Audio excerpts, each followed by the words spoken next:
Log 1, Day 1, November 2, 1807. My name is Mark Harner at the age of 28 with an interesting story to describe.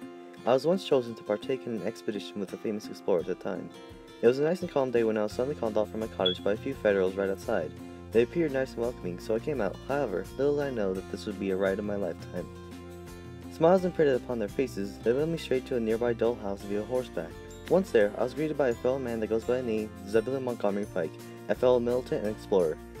Eagerly, Zebulon asked me whether or not I would agree to participate in his journey that would allow the discovery of the West, and I, in my desire for adventure, agreed to accompany him on this journey.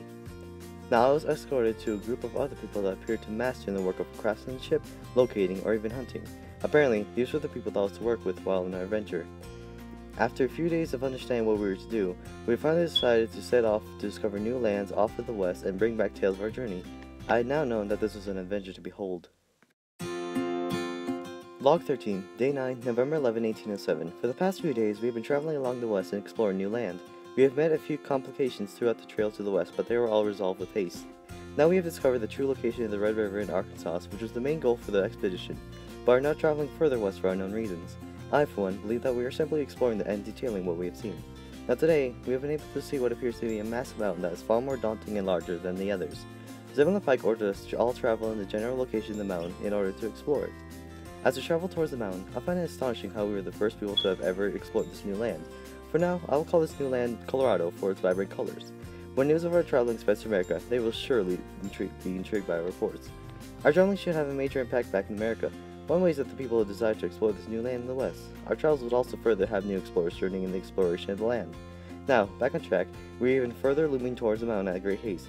Plans for when we arrived at the mountain were already made. I was used to be the architect that would command and build the fort. I cannot wait for our arrival. Log 14, Day 14, November 12, 1807. We had finally arrived at the bottom of the mountain. 2 days worth of time had passed since we first saw the mountain, so I decided to record a new log. As of right now, we are constructing the fort that will shelter us for the days that will pass. Sadly, the cold winter has sought after us and arrived far earlier than predicted, thus building of the fort is necessary. Upon closer inspection, the mountain was actually far larger than any of us thought. The mountain loomed over us with its humongous shadow and covered our surroundings with darkness. Hopefully the hunters arrived back before night. On the other hand, construction of the fort has been going well. The land around here wasn't so very flat, but we used what we had available.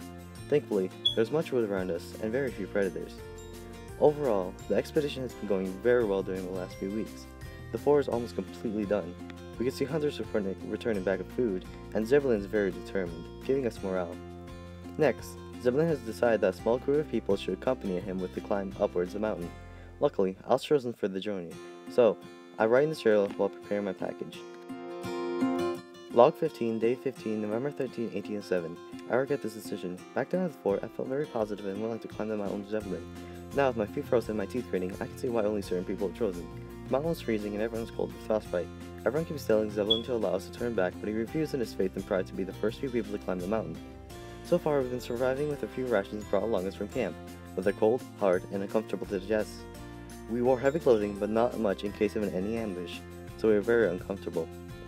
Unfortunately for a few of our crew, they had succumbed to the extreme temperatures of the mountain and had become left behind in order to discontinue the slowing of our party.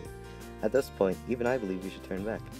Alas, not only did we have to leave a part of our crew behind, but also amputate the limbs of few who resisted staying behind in order to continue forth.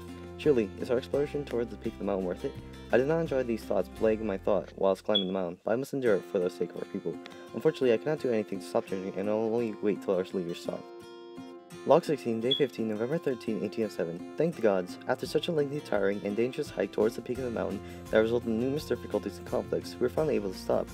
The cost of damages on the crew were severe, but Zebulon was able to finally ponder about our climb and finally believe that we should turn back before any of us get hurt. Before leaving, we prepared for the way down. In our huddle, we shared our heat and few rations we had along the journey upwards. It wasn't plentiful or appalling, but it had to do. For the final time, I gazed upon our surroundings and truly took in the landscape. All around us was snow as white as can be and shining at the sight of the sun. There were many trees that were green and healthy. The rock formation created odd and peculiar patterns that caught the eye. Surely everyone in America would adore to gaze at such a magnificent sight. Hopefully, America realizes this beauty and begins more journeys into this beautiful land, being more prepared than now. Finishing up part of my ration, we all stood up and began to slow descent towards our destination. Our plan going downwards was to retrieve everyone we left behind and ensure their well-being. For now, this is goodbye, Pikes Peak. Log 16, Day 15, November 13, 1807. Having 3 logs in one day is quite wholesome, is it not? As a gradual descent towards the bottom of the mountain, we had already found the final crew to be left near the top. He went by the name of Matt Damon and was left behind because of his frostbitten feet. Further down, we encountered more of our people and all under the effect of frostbite. The descent downwards was far easier. I'm not really sure what makes the climb down easier, but I could feel more air approach me and the relaxation of my legs. By now, we had collected 3 of our crew and were nearly at the bottom of the mountain. At this point, I thought about how I had named the mountain. Being loyal to Zebulon Pike, I, of course, named the mountain Pike's Peak for our commander and leader of the expedition, as he was the first one to explore its beauty. At around an hour or so afterwards, we had nearly reached the bottom of the mountain where our fort stood over the horizon. Looking back, I saw how much progress we had truly made this day, and knew that it would be more memorable in our hearts. The discovery of Pike's Peak should boost the morale and inspiration for people in the West, for truly, who would not like to explore such a new and dazzling land to their heart's content. But now we had reached the fort that celebration was waiting for. Log 17, Day 16, November 14, 1807. Last, we had finally been able to achieve a good night's sleep after filling our stomachs with some food. The journey upwards the mountain was a mighty treacherous one, as we had begun to run out of food and had waist-deep snow everywhere. Not only that, but it had taken very long to climb the mountain, as it had become night by the time we had arrived back at the fort. But, as rewards for our hard efforts, we held a celebration right here at that fort. Comrades back at the fort continued hunting awaiting our arrival and prepared a feast just for us. How lucky we are to have such a trusting and determined crew, I say whilst chewing off tender meat. At this point, I relaxed and pondered about how much we had accomplished thus far into the mission. We had been able to explore the source of the Red River and now had been able to climb Pike's Peak and back in this place I call Colorado. News of our efforts will most definitely spread once we arrive back and tell General James Wilkinson. Our expedition will surge the need for exploration in the West and more understanding of our world. Now we've discussed with Zebulon Pike for what we are to do next, and he say that we will further explore the West, but downwards. The reason for this I do not know, but I do know that we will discover new and enticing land.